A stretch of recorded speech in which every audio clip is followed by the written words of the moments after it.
Welcome to the Navin Fluorine International Limited Q2FY23 earnings conference call. As a reminder, all participant lines will be in the listen-only mode, and there will be an opportunity for you to ask questions after the presentation concludes. Should you need assistance during the conference call, please signal an operator by pressing star then 0 on your touch-tone phone. Please note that this conference is being recorded.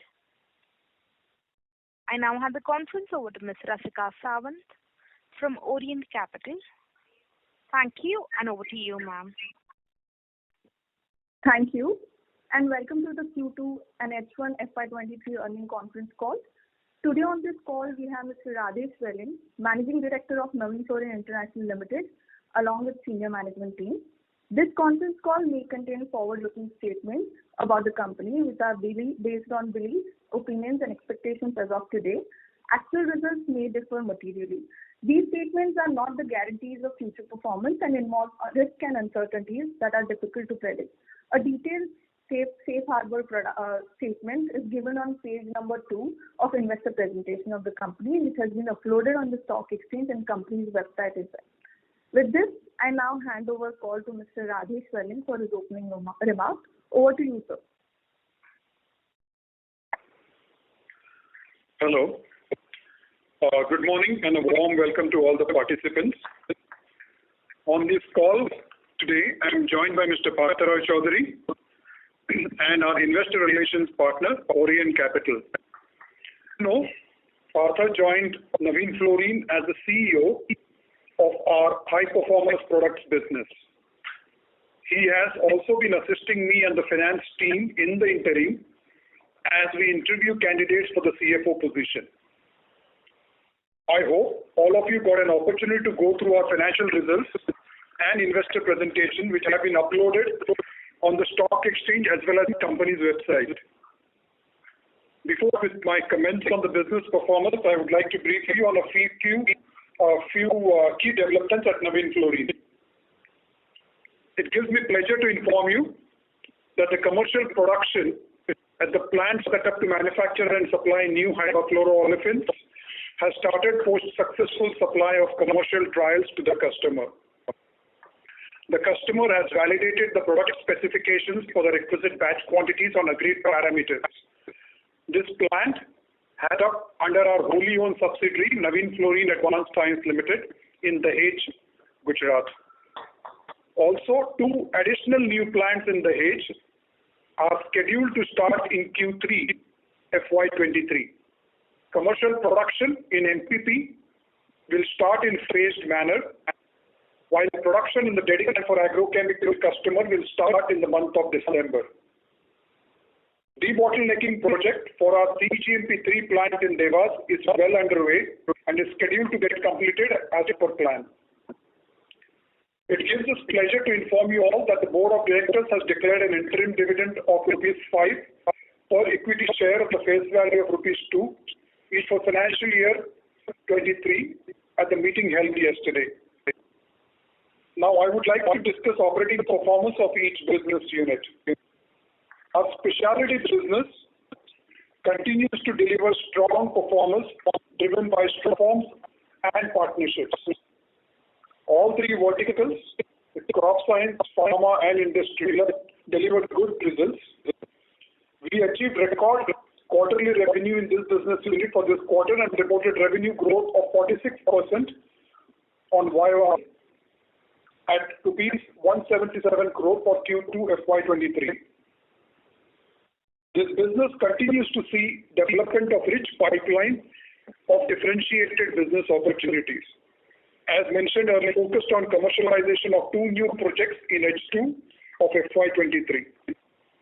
Our HPP business grew by 76% in Q2 FY23 to rupees 11 crore compared to the same period last year.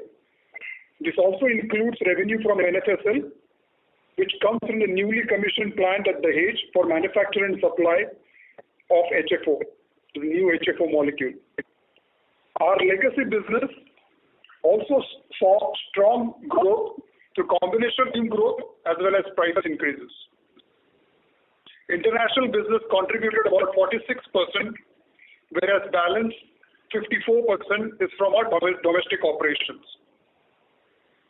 Our CDMO business reported revenue of 39 crores through FY23.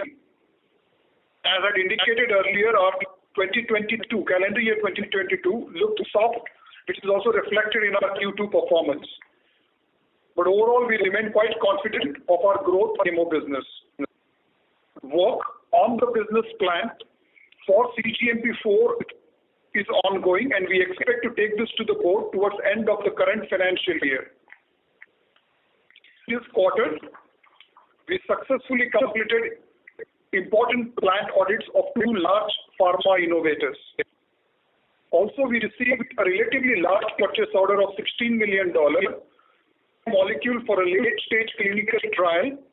Supply for this molecule is to happen over 2 quarters in calendar year 2023, and we are currently discussing with the specific dates for the delivery of this molecule.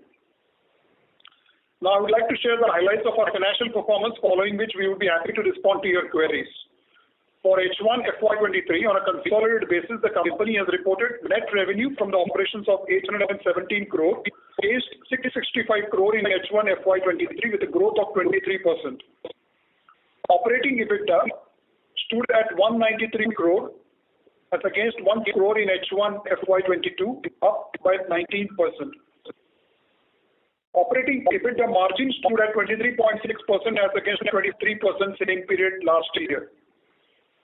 As mentioned earlier, we commercialized new plant in Dahej in the last quarter, which impacted the overall margins. It was operational in August 2022. On the standalone basis, NFI can deliver margin of around 25%.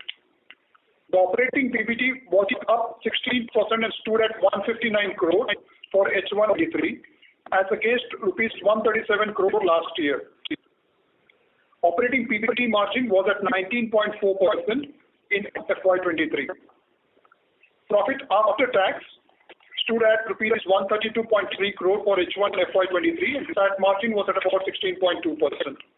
Now coming to the quarterly performance for Q2 FY23, company reported growth of 24% in net revenue from operation to 409 crore against 339 crore in Q2 FY22. The operating EBITDA grew by about 11% to 94 crore as against 84 crore in Q2 FY22. Margin stood at 22.4% for Q2 FY23. Operating period 17.2% at 72 crore. PAT stood at 57.8 crore for Q2 FY23 as against 63.2 crore in Q2 FY22. I think I have covered most of the basic information around the business and financial information. We now open the floor for questions for Q&A. Thank you.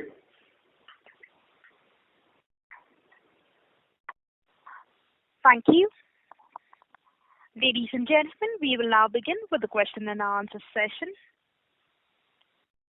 Anyone wishing to ask a question may please press star and 1 on your touchtone telephone. If you wish to remove yourself from the question queue, you may press star and 2. Participants are requested to use handsets while asking a question. Ladies and gentlemen, we will wait for a moment while the question queue assembles.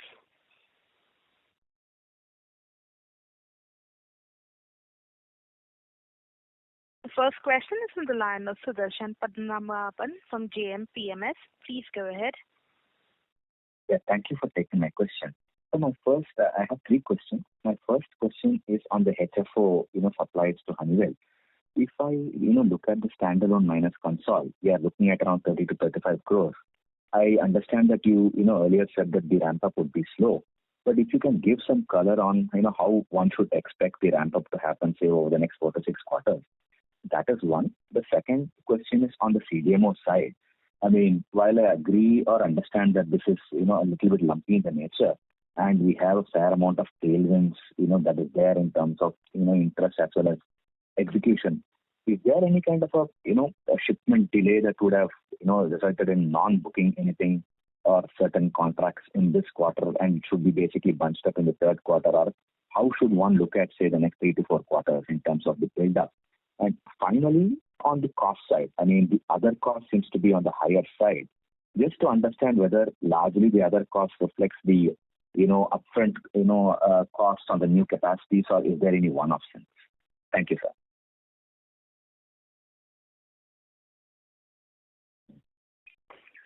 Yeah, hi, good morning.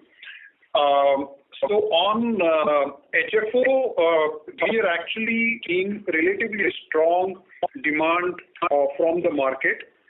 And, if you look at this quarter, we're talking about Q2 and again going forward Q3, Q4, we believe that at least from the demand side, we should basically be running the plant to close to optimum capacity.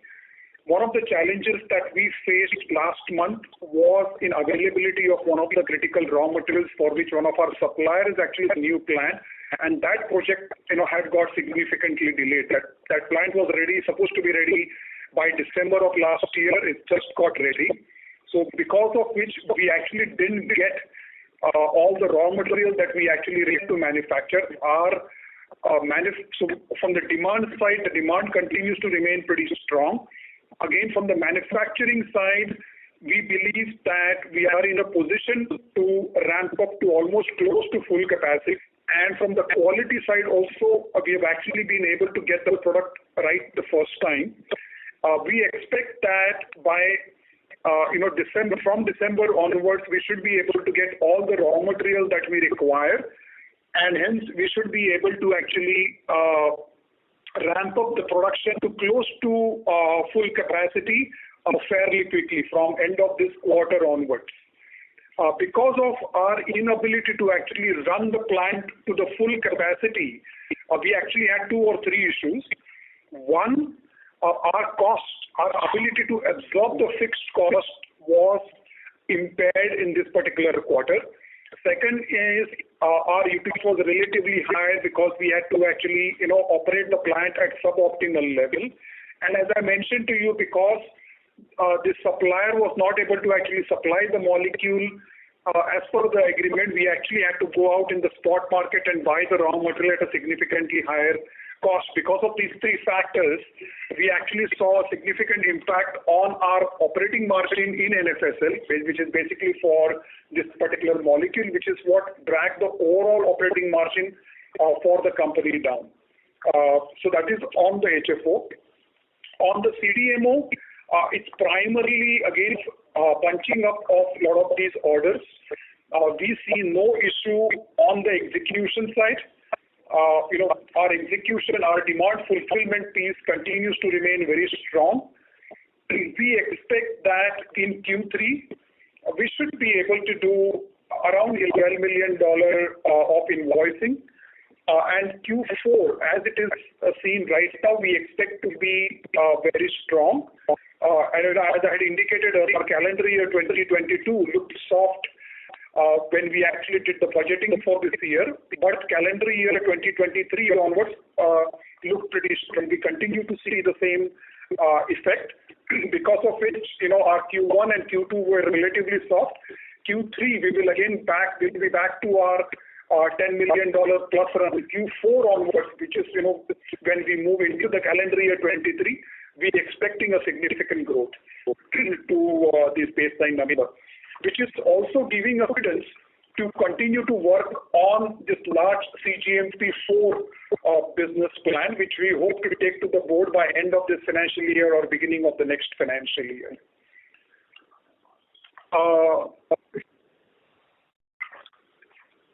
Sure, sir. Thanks a lot. That was largely from my side. You had a question on the other costs, so I'm sorry to interrupt, sir, your audio is breaking up. Yeah, on the other costs, yeah. So the other costs are higher in the if you see the standalone, they are not significantly up, and they are up because of the higher energy costs on account of higher coal prices, etc., and the freight continues to remain high. And there has been some mismatch in terms of timing in the booking of the CSR related expenditure. So these are the primary heads for the mismatch in the other costs. Yeah. Thank you. Thanks a lot. Done. Thank you. The next question is from the line of Abhijit Akela from Kotak Securities. Please go ahead. Yeah. Good morning, and thank you for taking my questions. Couple from my side. One is on the R32 project that's been announced in the investor presentation. I don't believe we had received many details about this in the past in terms of the total capex of the capacity and commissioning timeline, etc. So if you could please just put some color around this, and also on any other plans for other HFCs that you might have now. So the announcement about R32 was actually made in the last quarter. If you see, we had announced a capex of about 80 crore. We actually didn't specify there exactly which product it was, etc., and we didn't really get any question on the capacity, etc. So we didn't, opportunity to respond to that. But since you are specifically asking this, happy to. Mr. Radesh, sir, your audio is breaking up. Hello, can you hear me now? Yes, sir. I'm able to hear you, but your audio is breaking up. Oh, okay. So what I'll do is I'll just disconnect and reconnect you. Okay. Thank you. Participants, we would request you to stay connected while we reconnect the management team. Thank you.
Ladies and gentlemen, thank you for patiently holding. We have the line for the management reconnected. Over to you, sir.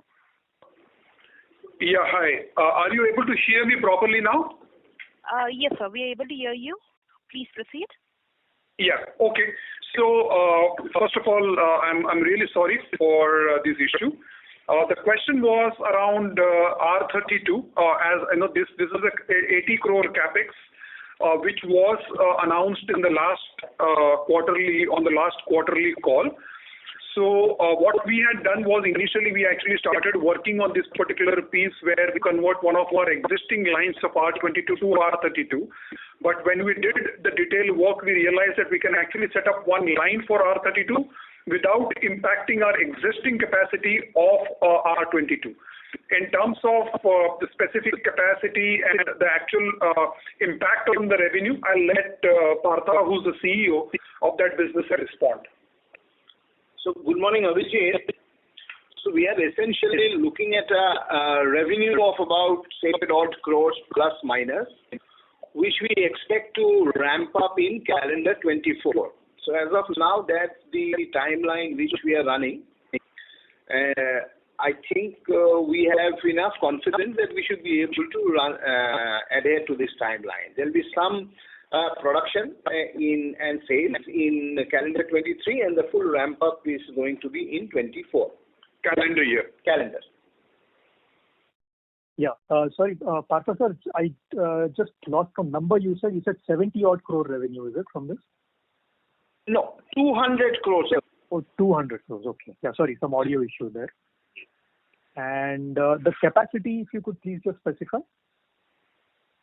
I would not want to specify that. We are in the project stage, Abhijit. Okay. So as we progress, maybe we can discuss about this later in the coming calls in the future. And any other HFCs that you might have on your agenda and for the future?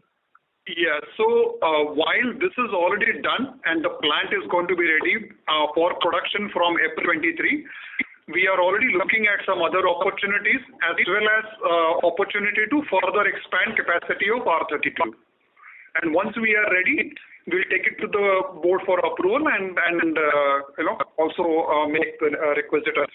But as you can see, for this particular project, from the announcement to actual production, it's even less than about 9 months. So we believe that newer projects that we are currently working on should also have similar kind of a timeline, about 1 year plus minus. So we should be able to do it fairly.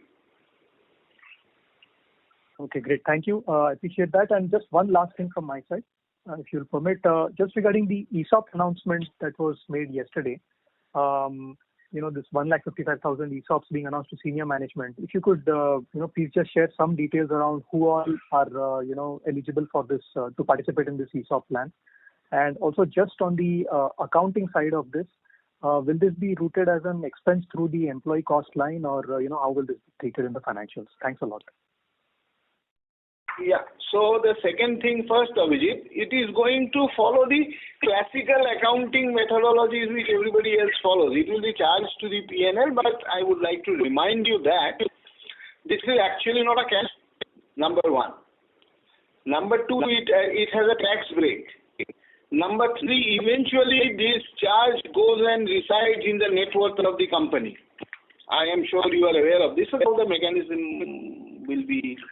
And specifically on the ESOP plan, currently this particular plan which has just been announced is primarily for 4 people, which is the managing director and the 3 CEOs. Understood. Thanks a lot for the clarifications and all the best for the future. Thank you. Thank you. The next question is from the line of Rajesh Kothari from Alpha Accurate. Please go ahead. Hi. Good afternoon, sir. I have 2 questions. One is basically, you said that you appointed 3 new CEOs and complete what I would say the new organization structure. May I request you can you please share details of that? The 3 business units, who are leading the 3 CEOs, the little bit brief profile, and how it's going to be structured over a period of time. That is number 1. And number 2, your capex plan over next 2 to 3 years, and how do you see the visibility from your customers? Yeah. So as far as the restructuring is concerned, this was done some time back. So this is not a new phenomena. And actually, I had given information related to this during my last call also. What we have done is our existing businesses, we have actually now divided them into 3 business verticals. Each of them actually is headed by a CEO. So for example, high performance product, which is a combination of the erstwhile inorganic fluoride business, refrigerant gas business, and the new HP business, has all been put together into the new HPP vertical, high performance product vertical, and that is led by Mr. Partha Rai, the CEO of that business vertical. And all the functions, including manufacturing, R&D, technology, etc., specifically for that function, the business reports into Partha. Similarly, CDMO business is headed by the gentleman by the name of Mr. Ravi Venkatramanan. He's got 30-odd years of experience, pharma experience. He's worked both on the pharma side as well as on the CDMO side. Before joining Navin Fluorine, he was a CEO of the CDMO arm of Dr. Reddy's. He was working for a company called Origin. And prior to that, he worked for many years with Dr. Reddy's, both in India as well as outside of India. And the third vertical, which is a specialty business vertical, is headed by Mr. Amrit Singh, who's been with the company now for 2.5 years. He joined in a development role and then was moved into specialty and then was elevated to become the CEO of our specialty business. He's worked in the agrochemicals business for quite a few years, and prior to that he started here with NOSIL and then worked in Europe with Unilever for a few years before moving to the agrochemical business. As far as the capex plan is concerned, you are aware of the capex plans which are currently in the pipe. And one of the reasons why we have actually now divided the entire thing into 3 business verticals is that each of the CEOs now will be responsible for developing the overall business plan for the growth and be working on the capexes for their individual business. We are currently seeing pretty strong set of opportunities in each of these business verticals. They are all working, that is Amrit, Partha and Ravi are working on those specific set of opportunities. So for example, I talked to you about CGMP4. Similarly in specialty, there are quite a few molecules that we are working on. Also, we are working on some opportunities with respect to new MPP. Similarly, on HPP, other than this R32, which has already been announced, there are a few other opportunities that we are working on, both in NFIL as well as under NFSL. Apart from these 3 verticals, we are also seeing opportunities in new emerging segments, which I have also indicated earlier. So those are separate set of opportunities that we are actually working on, and as we are ready to convert those into capex plan and business plan, we'll take it to the board and make the requisite announcements. But currently, each of these business verticals has some other opportunities outside of these 3 business verticals. We are seeing strong set of opportunities. Super, sir. Wish you all the best. Thank you. Thank you. Thank you. The next question is from the line of Ankur Periwal from Axis Capital. Please go ahead. Yeah, hi sir. Thanks for the opportunity. First question on the gross margin expansion that we saw in this quarter. If you can highlight a few reasons for that, given that you did mention that on the HFO side, the capacity for the plant was underutilized, as well as the higher spot prices for the RM that we bought. Yeah, so if you actually look at NFSL, the NFSL performance was actually impacted both at gross margin level as well as the operating margin level for the reasons that I explained earlier. But on NFSL, our performance on the gross margin was extremely strong, which is combination of product mix within the existing BUs, the price increases that we took specifically in some of the products in HPP as well as on the specialty side.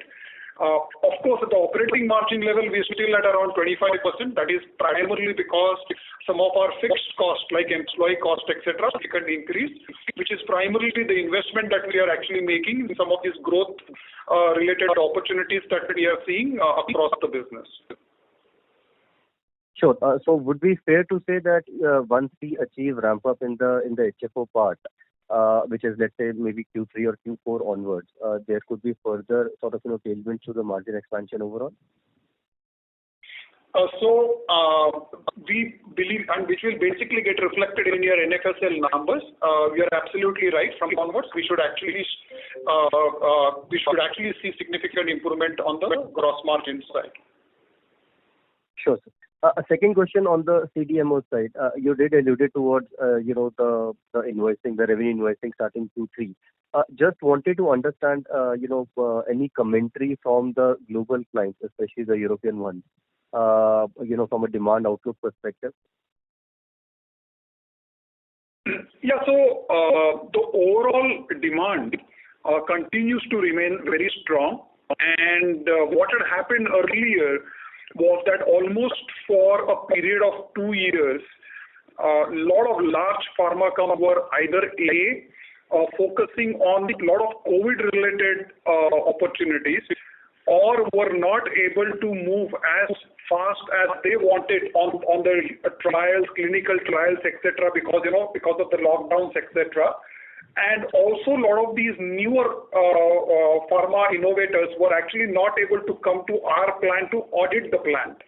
So on each of those three, now we are actually seeing a lot of activities. We actually had 2 large pharma innovators who we have been talking to for quite some time, but we were just not able to start the business with them because they were not able to travel to our plant to actually conduct the audits. Both those audits actually got completed successfully, and we have already started seeing some queries coming in from these pharma innovators. So we've, on each of those 3 counts, we are actually seeing positive movement. Okay, great, sir. If I may ask, on the specialty side, pretty strong growth there. So the earlier slowdown that we were witnessing in one of the quarters, one of the segments, has that been reversed, and we are looking at a pretty broad-based growth there? No, so on the specialty side, we have over the last few quarters seen very good growth, and that growth will continue to remain. I think what you are probably referring to is the slowdown in the sales specifically to the pharma segment, primarily because of the sales into ARV segment, which was historically an important segment for us. But what we have now managed to do, as we saw consistent slowdown in that particular uptake, we've actually successfully managed to retrofit our assets for other applications and products. So we've kind of divorced our overall business performance with the ARV performance. So despite that, we've actually shown good growth. Sure. That's helpful and encouraging. Thank you, sir. Thanks, and all the best. Thank you. The next question is from the line of Nausha Chaudhary from Aditya Birla AMC. Please go ahead. Thanks for the opportunity. Just one clarification in our HFO business, sir. Can you explain your raw material pricing and procurement policy in HFO business, and same for your finished product also? And also, is there any obligation towards the suppliers of the raw material as well as the client has any obligation in terms of lifting the volume? So, as was indicated earlier, when you announced this particular signing of the multi-year material supply agreement, we have a clear understanding with the customer for a certain volume uptake over a period, over the life of that product.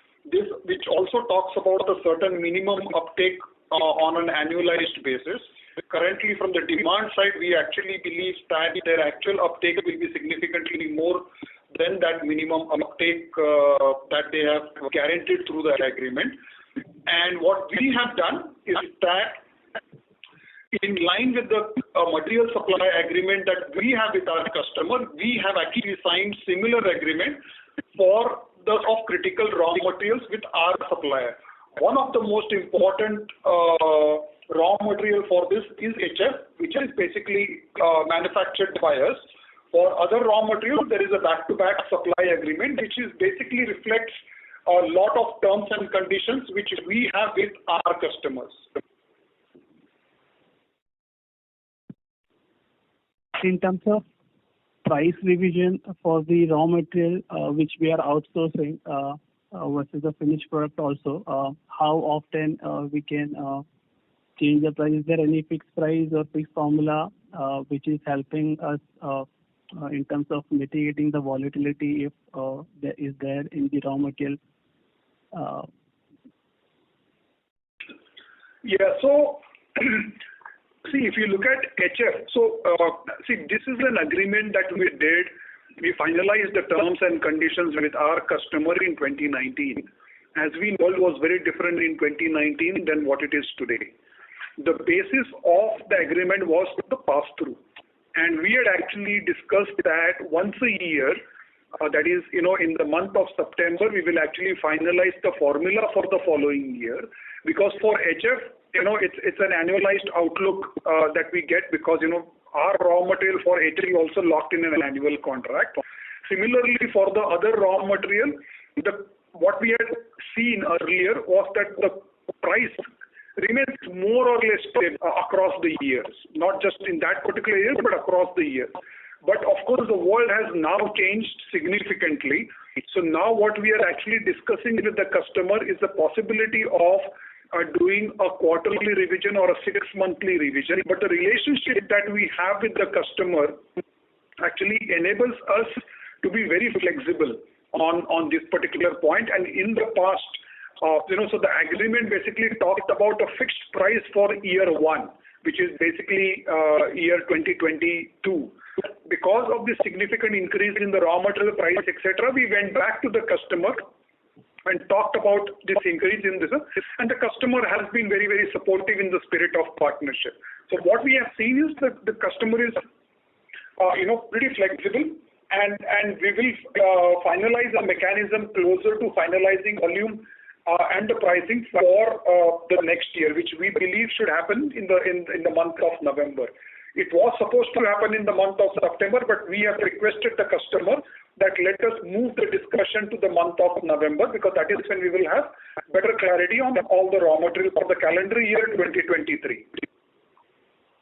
So for now, till next November, our raw material procurement prices are open, but finished product prices are fixed and free till November next year, right? No. Currently, our pricing is fixed till December of this year. For January onwards, we will actually relook at it in the month of November, because we will get a better idea on the pricing for next year. But again, within the next year, within the calendar year, this agreement is on a calendar year basis. So again, within the calendar year, if there is a significant movement in the raw material pricing down, there will be an adjustment in the pricing, product pricing. Our emphasis will be to ensure that there is a certain margin expectation that we have, and we remain consistent with that, which is a commitment we have made to the board, that irrespective of the movement of the raw material, we should be able to make over the life of that project a certain margin. All right, just one on this only. From the time we have signed this contract till now, in terms of the pricing of the final product, how much increase we would have taken, or has it remained same from the signing of contract till today, or have we taken any revision in the price? As I mentioned to you, the pricing discussion for January onwards will actually happen in the month of November. Okay. Currently, what we have done is basically this period of supply till December. As you know, that particular quantity is relatively very low, so it's not really a significant impact. But I think the major discussion will be for the supply from January to of 2023, and we believe that the pricing will see an upward revision of, probably at about 15 to 20%. But I think we will be able to actually, and the 15 to 20% is what I'm giving you with respect to what we have done for this period. But in November we will look at what the raw material pricing is looking like for the next year, and accordingly have the discussion with our customer. Yeah, understood. All the best, sir. Thank you so much. Thank you. Thank you. Ladies and gentlemen, in order to ensure that the management is able to address questions from all participants in this conference, we request you to limit your questions to 2 per participant only. The next question is on the line of Ranjit from IIFL Securities. Please go ahead. Yeah. Hi, sir. Thanks for taking my question. Again, coming back on this, the new HPP. Sorry to interrupt, Mr. Ranjit. Sir, we are not able to hear you clearly. Is this better? Much better. Thank you. Yeah. Thank you, sir, for taking my question. On ARC32, I had one question. We have said that we would also be looking at a debottlenecking this plant in the next year. So just wanted to get a sense on, because earlier when we had talked about entering into this segment, we have said that AHF, the key raw material, that would be a constraint, and we would have to set up a capacity in order to cater to these new refrigerant, HFC. This 80 odd crore. Mr. Ranjit, we are not able to hear your question. I will come back to you. Sir, can you use the handset mode while speaking and not the speakerphone? Your audio is not sounding clear. Ladies and gentlemen, the line for the current participant has dropped off. We'll move on to the next question. That is from the line of Archit Joshi from B&K Securities. Please go ahead. Thank you, sir, for the opportunity and very good morning. Sir, on the specialty chemicals bit, I had two questions. The first one is clarification. You have mentioned in the presentation that there will be 2 plants that will be commissioning in the next quarter, the ensuing quarter. So these 2 plants in the spec chem side, are these the ones one of them being the MPP and the 125 crore capex plant or the project that we had announced last year? Are these 2 plants or am I missing something? Yeah, you're absolutely right. Those are the 2 plants. Sure, sir. Something more on spec chem. We have obviously delivered a very strong growth in spec chem in the last 2 years. We are growing in healthy double digits. And we have in the past, communicated that we keep on doing some bit of debottlenecking to get an incremental headroom with respect to volume growth. Sir, where are we with respect to our capacity utilization and how much headroom do we have for growth in maybe the next couple of years in the spec chem bit? So I think spec chem growth, will happen in 2 manners. One is a lot of these new projects that will come up in the Dahej, so that we have already made 3 announcements. 2 of these plants will get commissioned in this quarter, and 1 will get towards end of next year, calendar year. So that will actually give boost to a significant growth in that business.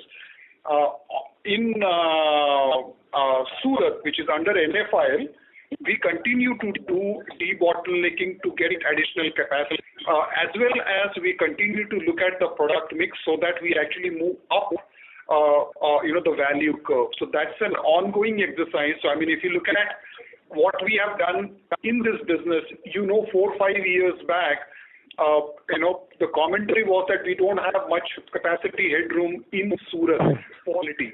But despite that, we've actually significantly grown the business, and which primarily happened through the debottlenecking in Surat, and that is a thing that we continue to do right now. Currently, in our MPP, we are at about, because most of the plants in Surat are MPP in nature, we have a capacity utilization of approximately about between 70 to 75%. But as I said, we continue to do debottlenecking.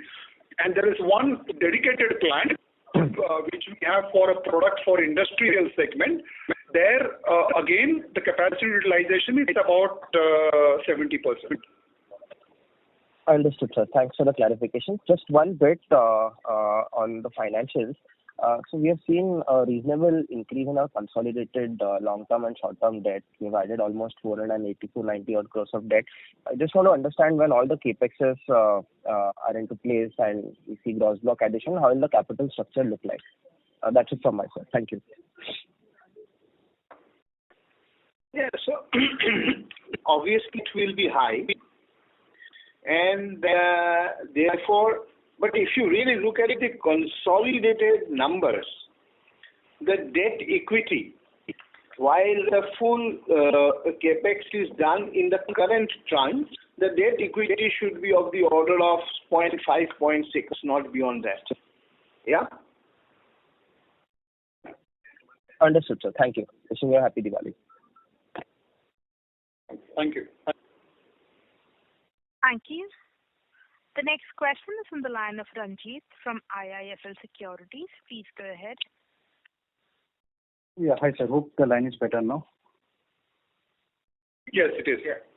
Yes. So I was just had a query on the R32 capacity that we have announced last quarter, and you have also said that we would also consider a debottlenecking of that particular capacity.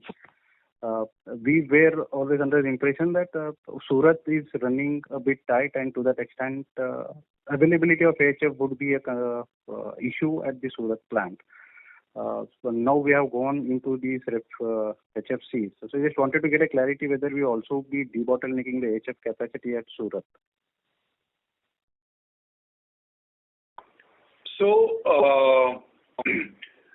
if you remember, a few quarters back, we had actually made an announcement of a small debottlenecking project for HF. We are working on that, and that should basically give us about 15 to 20% additional capacity in HF from Surat plant from next quarter onwards.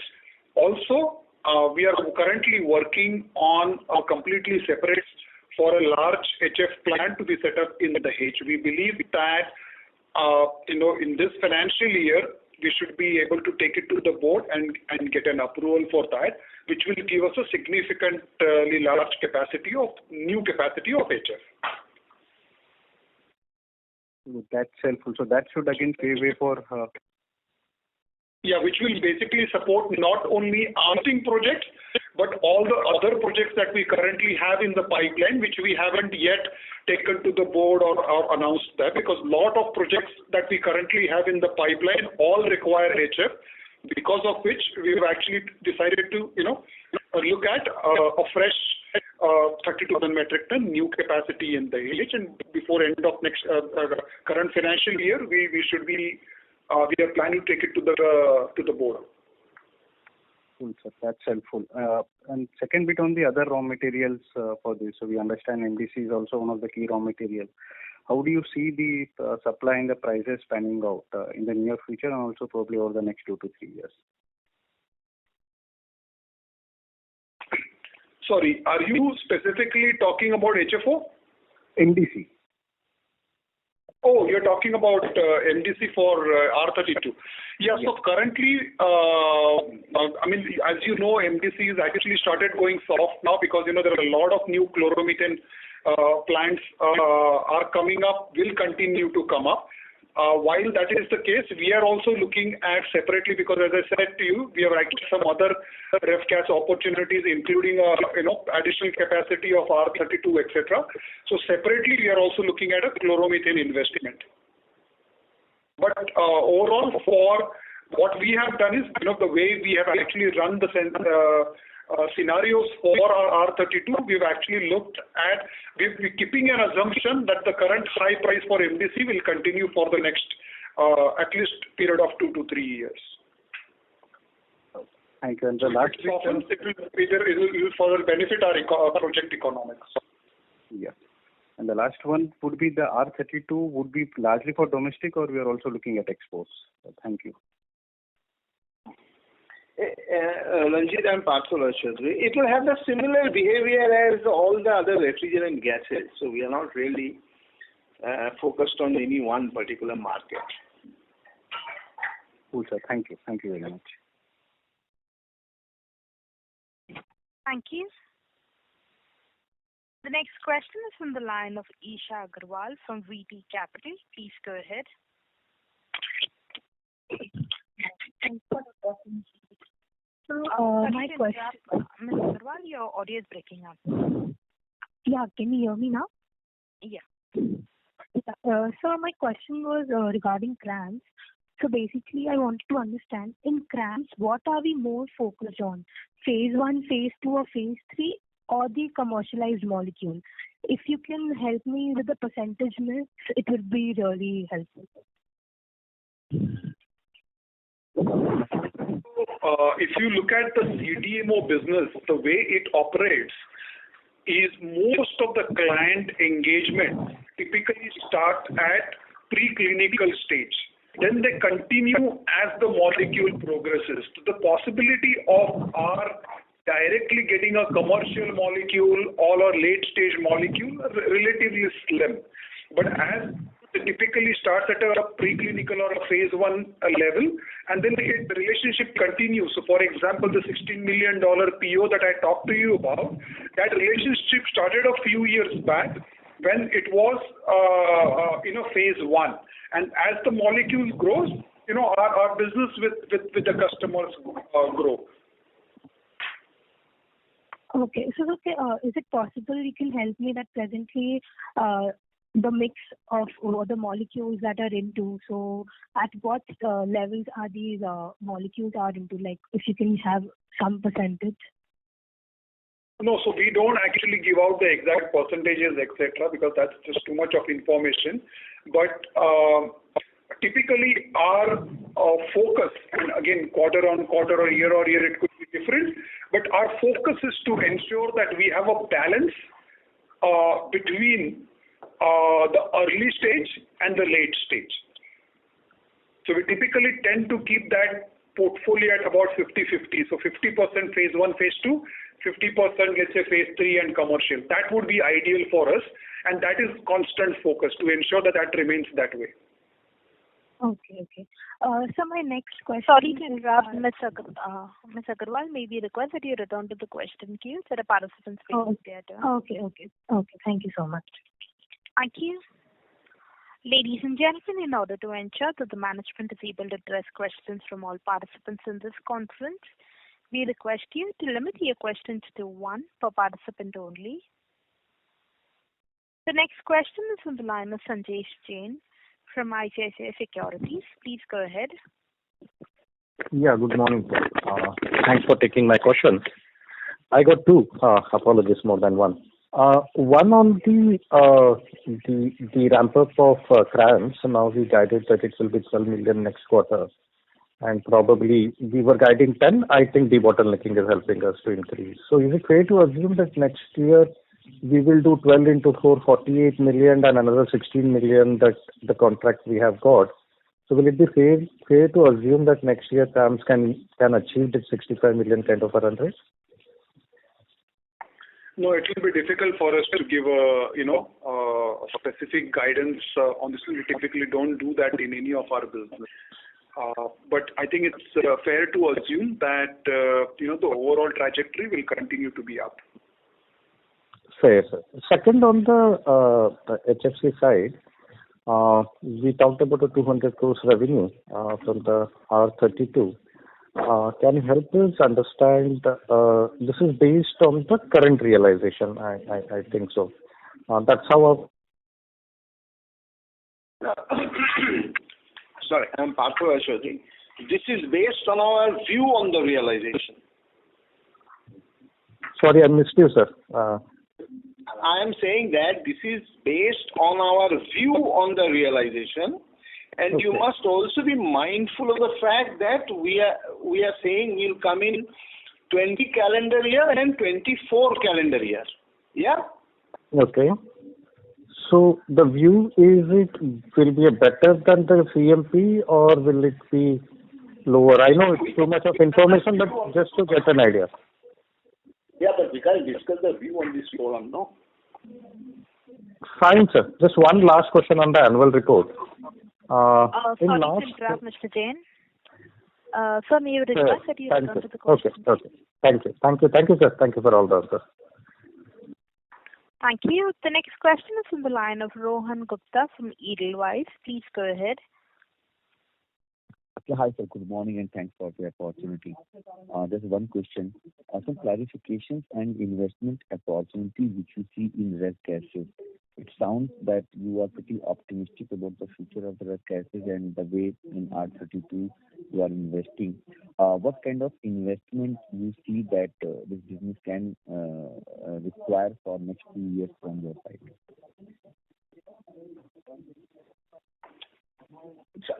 So there are more than one aspects to this.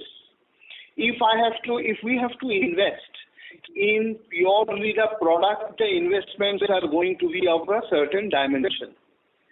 And as some minutes back, our managing director had mentioned that we are looking at an investment of hydrofluoric acid. There is a possibility at some point down the road we can also investments, upstream investments for certain other key starting materials. So the dimension of the overall investment will undergo some change, and I think we shall come back to the community, the investing community, in a modular manner. I think that should be our view at this point in time. Yeah, I think just to add to that, I think across the businesses, one of the things that we are always conscious about is that in any of the areas that we actually commit a large capex, we don't want to be a second fiddler. We need to be very sure that we are bringing something at either a differentiated point of view or a platform or a partnership, etc. to the table. So as you know, in HFC and some of these other things, some of the other companies have clear head start. So what we don't want to do is just blindly follow someone and just become a Me Too player where we will actually be a number 2 or a number 3 player. So yes, we will probably make small